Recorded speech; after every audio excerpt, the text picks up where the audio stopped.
quite high maintenance are football and cricket pitches and bowling pitches, which are very specific spaces.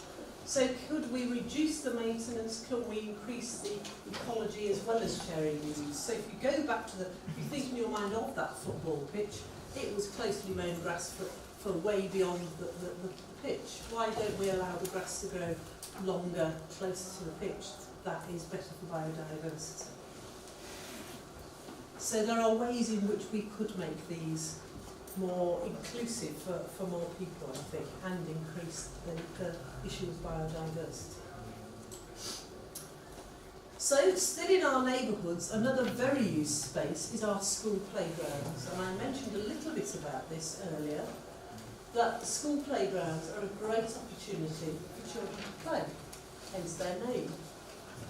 But also, and how in our country this has reduced because a lot of schools have reduced their afternoon playground. What happens here? What are the school times and what sort of break times do you get for being outdoors? Somebody tell me.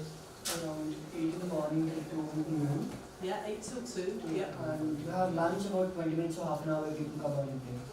20 minutes or half an hour. It's not long. Yeah, then after school, for some duration informally, then formally they once a week or so, there will be 2 hour duration allotted to different classes. So you don't have a morning break, just a lunchtime break?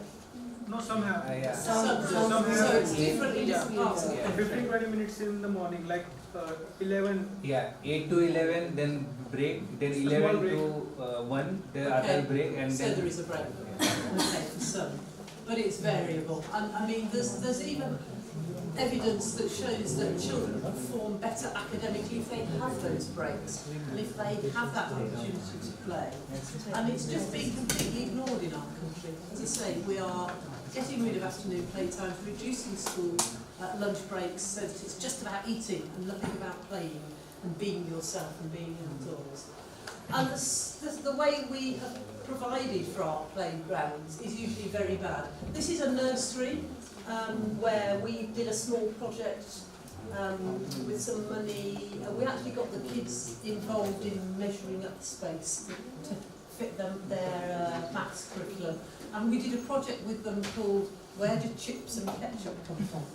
And if you ask small children where chips and ketchup come from, they say, oh, the fish and chip shop, or McDonald's, or Granny's or something, and they don't know that chips come from potatoes and the ketchup comes from tomatoes.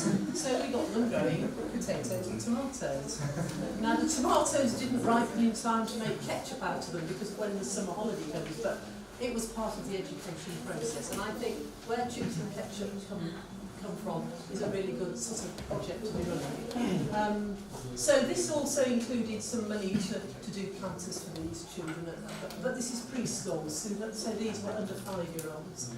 And here's just a picture of a playground that's got a few logs in it. When I was a young child, we had a tarmac playground. I think we had 3 logs, and suddenly a big concrete pipe appeared, and there were pictures of some of us in the newspapers with this new great thing to play on.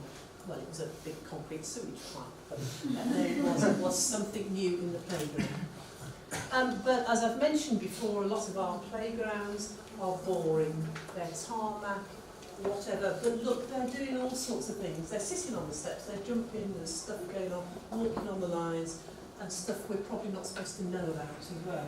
So all those little elements in that landscape, even though they're not designed for playing, they are not well designed specifically, children will use them.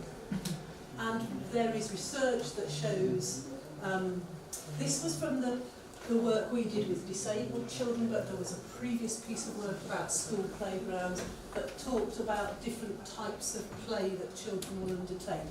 So play with high verbal content, so that's sort of singing games and clapping games, high imaginative content, so that's perhaps being astronauts or something, high physical content, so that's TIG games when you run around and you have to have places to be safe, don't you?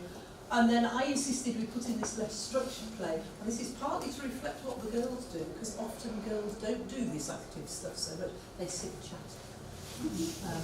And as they become teenagers, they seem to chat even more. My daughter's doing all that, Alice will at the minute. I don't know what they chat about.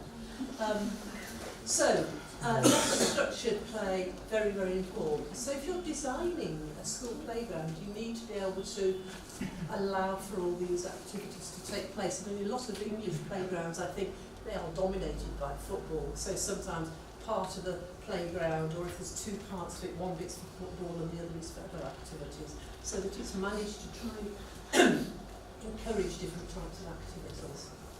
But we must never underestimate how creative children are and how much they will play, because it's part of their nature. So schools, playgrounds, where children spend a lot of their day, a lot of their week, a lot of their life, a lot of their time, are very, very important.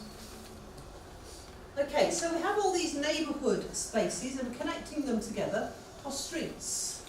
And this was a snowy day. I don't know why I'm only showing you a snowy one here, but this is our street on a snowy day. They're very important. They are not just for cars, they are for people as well. And they connect these spaces together in the city. They are not just for going through cities, they are going from one place to another. They can be going from one particular open space to another, as well as to and from the buildings.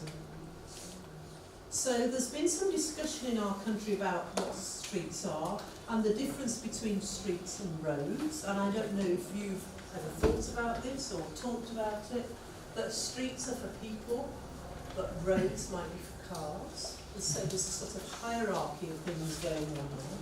And in one of the book chapters I wrote some years ago was talking about how young people need to trust in people to feel safe in the streets. So they need to trust their peers, they need to trust their parents, they need to trust strangers. And fear, parents' fears, is one of the reasons that children don't go out in the streets as much. And actually it's quite interesting, if I'm going through part of the city near where I live, where there's a higher Pakistani community, you will often see the children out on the streets without adults, and you tend to see, we haven't fully researched it, but informal observations suggest to me that those children are perhaps allowed out more on the street than white British children are. We ought to research that one perhaps, I don't know. So as well, we have a thing called home zones. How do you know of home zones, or Woonnerves? Woonnerves were a German and Dutch invention, which the idea was to reduce the priority of cars and increase the priority for people. So there are design interventions that you can make in these spaces to narrow them, put planters in, trees, small interventions, not big landscape, not big planning scale interventions, small design interventions to make these more friendly for users and theoretically for children's play. And we had a government programme that funded a number of these for some years, and an evaluation that said it was better for everything. I think the design of some of them was still very hard landscape and not so much soft landscape as I would have hoped. But it was something that's been tried, and some local authorities carry this on. There are others that have areas where the speed limit is reduced in the residential area so that better priority is given to people. The residential speed limit is different from other roads, but there are some where we reduce it even more to 20 miles an hour, and you get cute signs with children's pictures on it saying this is a play area or this is a reduced speed area. And some have also talked about having a hierarchy of users. So that hierarchy of users starts with the pedestrians, not with the cars. And then in some areas you might then say, well, I'm the cyclists. And sometimes there's conflicts between the cyclists and pedestrians. And then you might say, well, actually your emergency vehicles have got to get there. You've got to be able to get a fire engine or an ambulance there if you need to, but cars should be at the bottom. So I think this discourse about streets and roads has a relationship to this hierarchy of users, and the hierarchy might be the opposite way around for roads, where you would think it's cars that dominate, okay? Going along, I can't remember the name yesterday of the place where there's all the street vendors. I was listening to the urban planners the other day, and we went along this area where there's all the street vendors. Very busy area of your city. I'm not quite sure what that is, whether it's a street or a road. Yes, but is it a street or a road? Because it's so busy with everybody, the street sellers, people on bikes, people on... So this is just above the Royal Burial Ground, with the bus station on the other side. I'm sorry, I can't remember the names of the city. Very busy. I'm not sure if that's a street or a road, because there's so much vitality there. I mean, it was seen by the urban planning students as a problem, but it's very, very, very lively area. So I don't know. Perhaps we could debate whether it's a street or a road. Or there's another name for it, perhaps you have a name for it. So our streets are really important because they link some of our neighbourhood spaces together.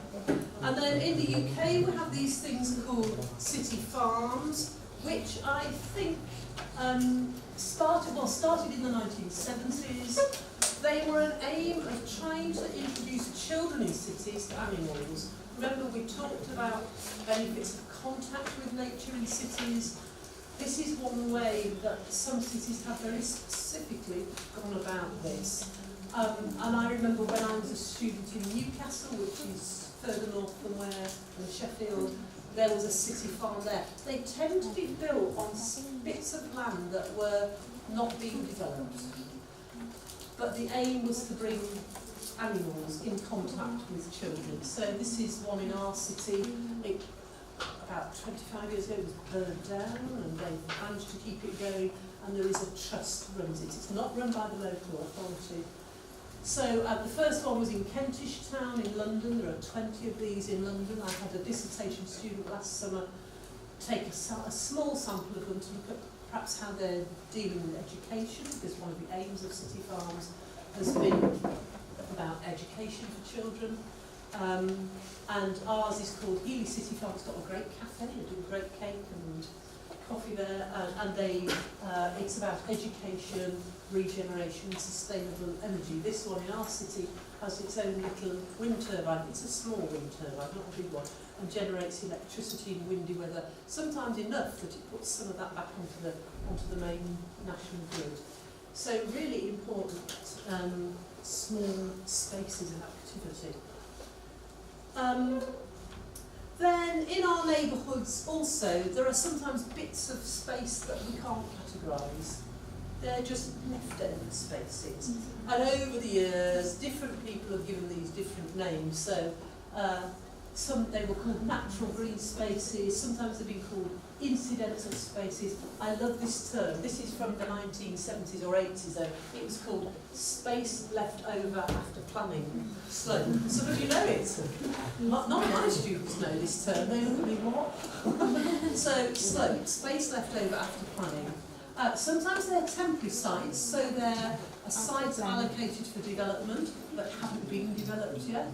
We've had some of those on our own university area where, because of the recession, building programmes have been put back. Sometimes they provide play opportunities. Here's a small one that's actually then been turned into something, a positive space, because they put some seats and a couple of children just playing with a ball here. I don't know why this fence is so big. Well, perhaps that's to keep cars off. But and there's one near me on a junction by our local shops, and they literally just put in 2 or 3 seats, and people start sitting there while they're waiting for the bus or waiting for somebody to go to the shops with. And these incidental spaces can become very important. So they can become very valued by communities and individuals. But that if there are spaces between waiting to be developed, sometimes that is a conflict when the local authority or a developer then wants to develop them, because the community can develop such a sense of ownership that they get upset that they're losing it. Okay, but they can be very good. They can have a lot of biodiversity value as well sometimes. And Cave Space, this national organisation that existed for a while, used the term slack space. So some of you might have picked that up from sort of international documents talking about slack space as opposed to slope. So space is sort of left over that are not being developed, but then some of them, I like the fact that some of them are then perceived as positive spaces anyway. Okay, so we've looked at domestic spaces and neighbourhood spaces, and we're going to move on to civic open spaces. And there's a range of types of civic spaces as well. And first, I think civic, we tend to think of cities and city pride, and I think that some of the best civic spaces happen in our central business districts in the centre of our cities, not in the neighbourhood, so this is further afield. And this sort of thing about home ranges, as children get older, they start playing at home, then perhaps in the neighbourhood, then they get to a certain age and they're allowed to go to town. They're allowed to go to town by themselves, perhaps, and they might sit here in these civic spaces when they buy their Big Mac and eat it outdoors, okay? So these civic spaces are very important, and they're usually surrounded by commercial buildings or civic buildings, town halls, offices, sometimes retail as well. So this is another view of our Peace Gardens, and this is in Birmingham, Victoria Square, outside the council house there, and this actually was one of the inspirations for the landscape architects in our city who designed the Peace Gardens. And I love this because there's some discussion from, well, a long time ago now, well, 7 years ago, without the square. So squares were the heart of cities originally. It's where markets took place, where trading, the bustling nature of things. Without the square, there is no city. There is no substitute for the spontaneous social conflicts whose atoms unite precisely as citizens of the city. I think that's a lovely, rich statement of what some of our squares and our other civic open spaces can provide and what they can support. This is another one in Birmingham, so this is a smaller one. This is sort of not as lively, not as viable, or not as vital with people movement. I think it's a space that people go through more. It's not a space they stay in. There is this little cafe, but you sort of get the feeling it's people walking through, going to their offices, rather than a space to stay. So sometimes spaces have different functions. And a lot of our open spaces people use as routes through, but I think particularly a space like this, where it's offices and perhaps not so much retail and the civic core. So this is in the city centre of Birmingham, but a little further away from the civic offices.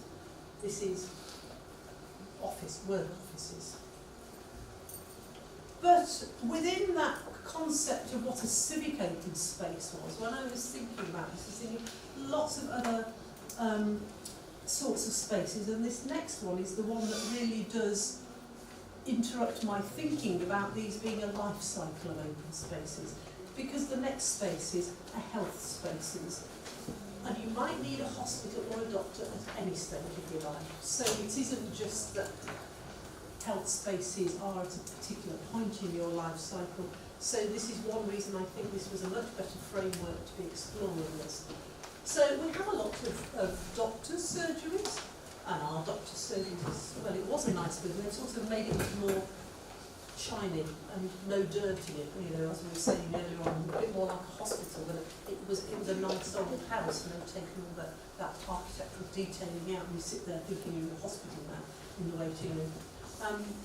But little gardens, and there are often little spaces associated with doctor surgeries in our country which could be actually turned into a good outdoor space. And this is not new. Open spaces were associated with health buildings for many, many times. So the Greeks had asclepia, which were open spaces in hospitals. Roman military hospitals had courtyards. The hospice we think of as a new movement, and it is for the particular type of care it gives, but it's not new.